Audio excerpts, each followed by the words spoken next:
$289 million. Yeah. I want you just to let that number sit in your brain for a second. Visualize it. It's a staggering amount of money. It really is. It's the kind of figure that makes you stop whatever you're doing and say, okay, who is buying what, and why does it cost the same as the GDP of a small island nation? Right. And what makes it fascinating is that we aren't talking about, a tech startup or a diamond mine. We're talking about a building. Just a building. But not just any building.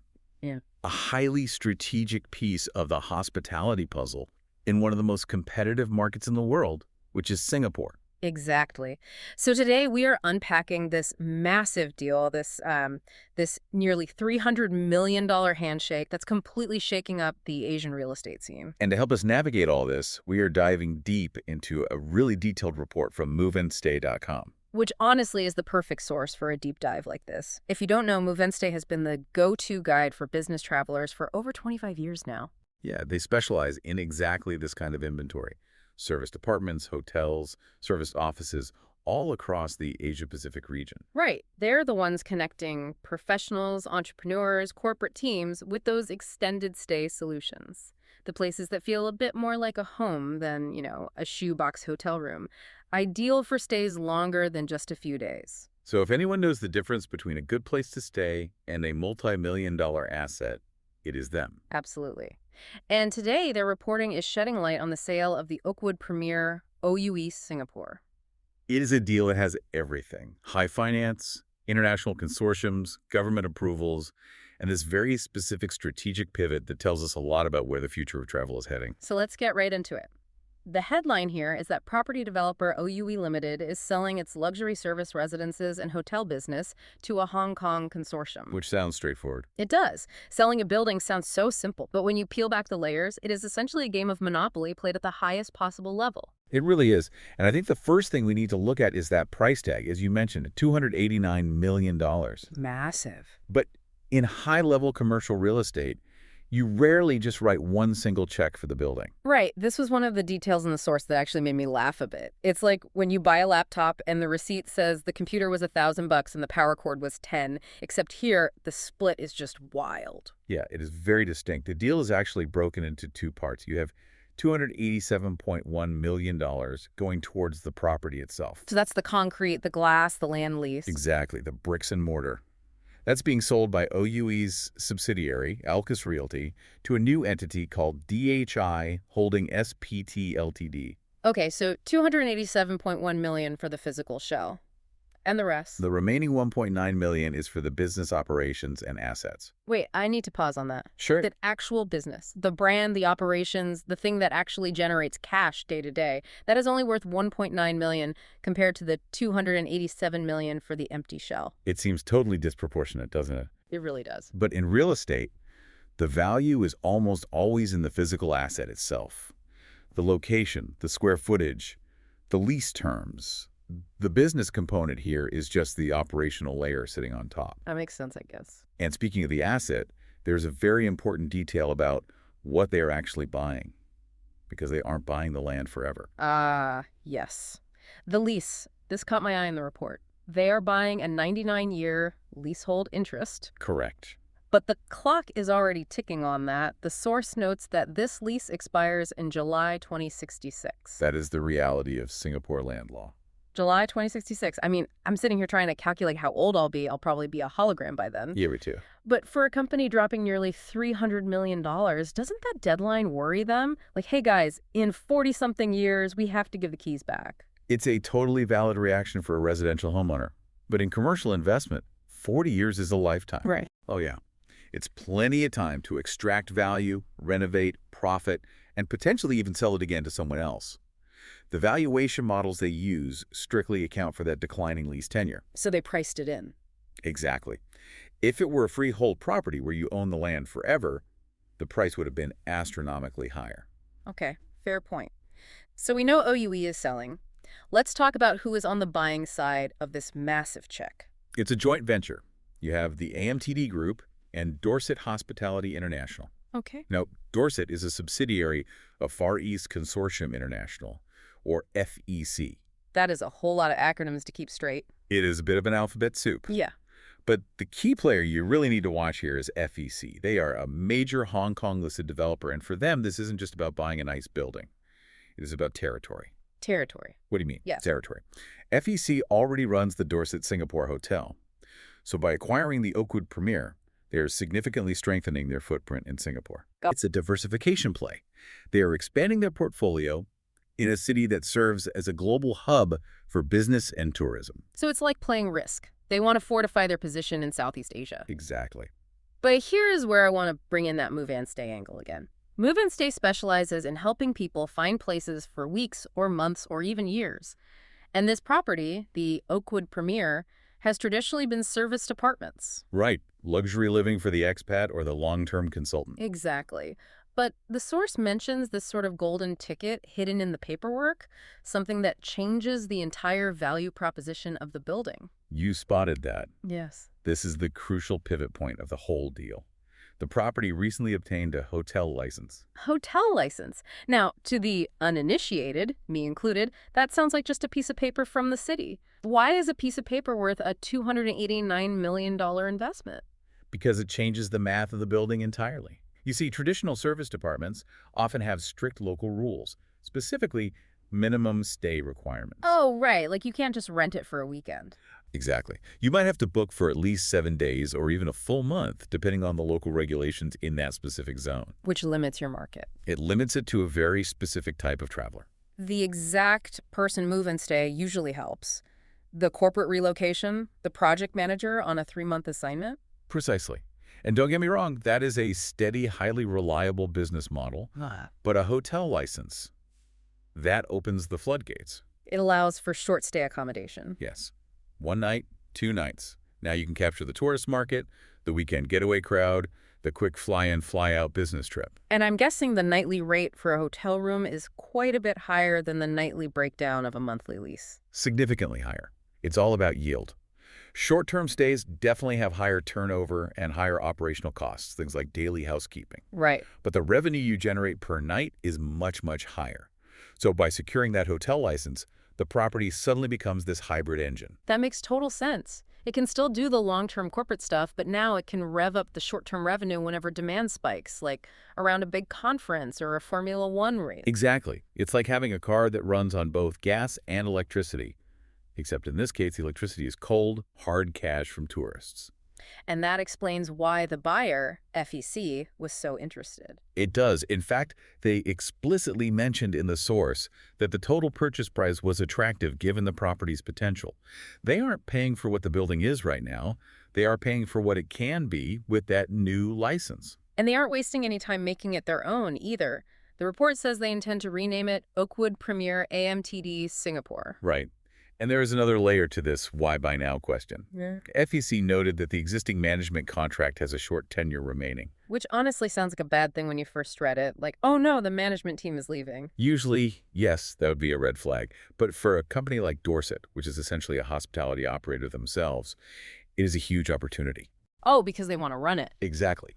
It means they don't have to wait 10 years to put their own systems and their own culture in place. They can step in, take over the management, and enhance the brand equity almost immediately. All right. They're essentially buying a blank slate operationally. That is a really fascinating way to look at it. They're buying the hardware, the physical building, and they know the software, the management contract is about to expire, so they can just install their own operating system. That is a perfect analogy. Yeah. And they actually have plans to upgrade the hardware too. Right. Let's talk about the future, which is kind of the third section of our dive here.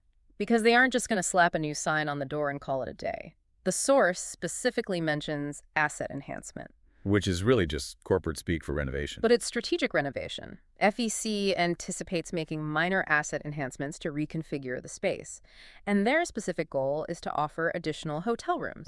Okay, let me try another analogy here to see if I'm tracking this. This feels like buying a massive house that has a huge empty attic. And you walk in and realize, hey, if I just put up some drywall and run some plumbing for a bathroom, I can rent this out as a whole separate studio apartment. Scale that up to a luxury skyscraper, and yes, that is exactly what they are doing. So they look at the current floor plan and say, this layout is inefficient. If we move this wall or shrink this lounge, we get 5 more rooms per floor. Exactly. And the metric they are chasing here, and this is key for anyone interested in how real estate investment actually works, is revenue per square foot. Revenue per square foot. Yes, because every single square foot of that building costs money to heat, cool, clean, and maintain. Yeah. If 1,000 square feet is a massive lobby that no one really uses, it is dead money. But if you turn that into 2 new hotel suites, it becomes a daily revenue generator. It's ruthless efficiency. It is. And with the new hotel license, they can justify squeezing more rooms in because people will tolerate much smaller spaces for short 2-night stays than they do if they're living somewhere for 6 months. That is such a good point. If I'm living somewhere via move-in stay for 3 months, I want a full kitchen and a couch and space to breathe. But if I'm there for 2 nights for meetings, I basically just need a bed and a decent shower. And that is the massive shift happening inside this building. They are pivoting the asset from a home away from home model toward a highly efficient hospitality machine. And there is always but in these mega deals, it is not a done deal until the ink is completely dry.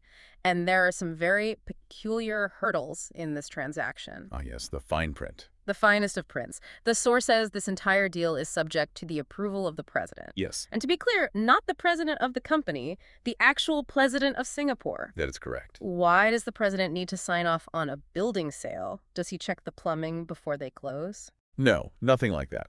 It goes directly back to the 99-year leasehold we discussed earlier. In Singapore, the state is often the ultimate owner of the land. Okay. So the president, in this specific capacity, acts as the head lessor. Because the land lease is effectively a binding contract with the state, transferring that lease to a completely new owner, especially a foreign-led consortium from Hong Kong, requires official state assent. So it's essentially a sovereignty check. In a way, yes. It ensures that the transfer of such a significant state asset aligns with national interests. It is fairly standard for these types of major properties, but it definitely adds a layer of bureaucratic gravity to the deal. I'll say. And there's another strict condition, too. The sale of the business and the sale of the property have to close concurrently. Right, it's like a 3-legged race. Yeah. You cannot have the property owner change on a Monday and the business owner change on a Friday. That would be a mess. It would create a legal limbo where the operator suddenly has no building, or the building owner has an operator they have no contract with. It has to happen at the exact same synchronized moment. High-stakes coordination. Now, I want to flip the table for a second and look at the seller, OUE Limited. They are walking away with $289 million. They state publicly that it won't materially impact their earnings for the year ending 2019. But there was a bit of drama before they finally found this Hong Kong buyer. You're talking about the right of first refusal. Yeah. OUE didn't just call up Hong Kong immediately and say, hey, want to buy a tower? They first offered these apartments to their own related entity, the OUE Hospitality Trust, or H Trust. Correct. H Trust is a REIT, a real estate investment trust. And H Trust looked at the deal and basically said, no thanks. They declined, and the specific reason they gave is fascinating for anyone interested in finance. They said the purchase was not accretive to the distribution per unit. Not accretive. That sounds like a very polite corporate way of saying this is a bad deal for us. It really showcases the strict discipline of a good REIT manager. A REIT's primary job, above all else, is to pay reliable dividends or distributions to its shareholders. If they buy a shiny new luxury building, but the rental income from that building isn't high enough to actually increase the profit payout to the investors, they shouldn't buy it, even if it is a beautiful trophy asset. So if I'm an investor in that REIT, I don't care if we own the absolute fanciest building in town. I only care if my quarterly check goes up. Exactly. They ran the numbers and deemed that buying Oakwood Premier at that specific asking price would not improve the yield for their investors. So they exercised financial discipline and walked away. Which left OUE free to sell to a third party, the Hong Kong consortium, who clearly has a completely different strategy. Precisely. The Hong Kong group isn't strictly looking for immediate dividend yield to pay out to retail investors. They're looking for strategic geographic expansion and the massive value add of that hotel conversion. It's different goals leading to a different valuation. One man's non-accretive asset is another man's strategic foothold. Perfectly said. So let's zoom out a bit. What does this all really mean? We have a Singaporean developer selling a prime asset. We have a Hong Kong consortium coming in, spending nearly $300 million, and pivoting the property from long-term service apartments to a much more aggressive short-term hotel model. It signals a lot of confidence in the Singapore market, specifically in tourism and short-term business travel. It shows that major institutional players believe the high-turnover hotel model is currently offering better overall returns than the traditional residential leasing model, at least in this specific downtown location. And honestly, it really highlights the crucial role of platforms like moveandstay.com. It does, because as these massive buildings change hands and their operational strategies shift overnight, the landscape for the traveler changes entirely. Right. If you are that business traveler looking for a place to stay for 3 solid months, knowing who owns the building and what their strategies actually really matters. If a building is pivoting to cater to short-term weekend tourists, it might not be the quiet residential vibe you need for a grueling 90-day project. That is exactly where the expertise of a specialized guide becomes invaluable. You really need someone who knows which properties are true long-term residences and which are basically loud hotels in disguise. Move and Stay has that historical data. They've watched these market cycles for 25 years. They know the inventory inside and out. It's the difference between just booking a room online and finding a true base of operations for your team. And this specific deal is a perfect example of how fluid that inventory can be. One day it's a quiet residence, and the next day with a $289 million handshake and a government stamp, it's a high-volume hotel. It really is a fascinating glimpse into the hidden machinery of the city. We walk past these huge glass towers every day, maybe we grab a coffee in the lobby, but we so rarely think about the massive chess moves happening in the boardrooms on the top floors. And those chess moves directly dictate how we live, how we work, and how we travel in these cities. Before we wrap up today, I have a question that's been kind of nagging me since we started. We are seeing this shift right here in this deal. Long-term homes becoming short-term hotels because the financial yield is better. Yes. If this trend continues, if obtaining a hotel license is the ultimate golden ticket that unlocks millions in property value, are we going to see a hollowing out of our city centers? It's a real concern. Like, are we going to reach a point where it's nearly impossible to find a long-term apartment in the central business district because every single square foot is being maximized for the short-term tourist dollar? That is the multi-million-dollar question. We are already seeing cities like New York and Barcelona push back really hard against this with strict regulations on short-term rentals. If commercial developers start doing this en masse, systematically converting residential inventory into hotel inventory, it could absolutely squeeze the long-term workforce entirely out of the city center. Wow. It raises huge fundamental questions about urban planning. Is the city built for its residents, or is it just a platform for transient visitors? A city for residents or a platform for visitors? That is definitely something for you to chew on the next time you're booking a trip or walking downtown. Indeed. Well, that is all for this deep dive into the $289 million Oakwood Premier deal. A huge thank you to moveandstay.com for the insights, the data, and for being the source that made this entire discussion possible. If you are looking for a comfortable place to live and work abroad, you know exactly where to go. Moveandstay.com. Thanks for joining us on this deep dive, everyone. We will catch you on the next one.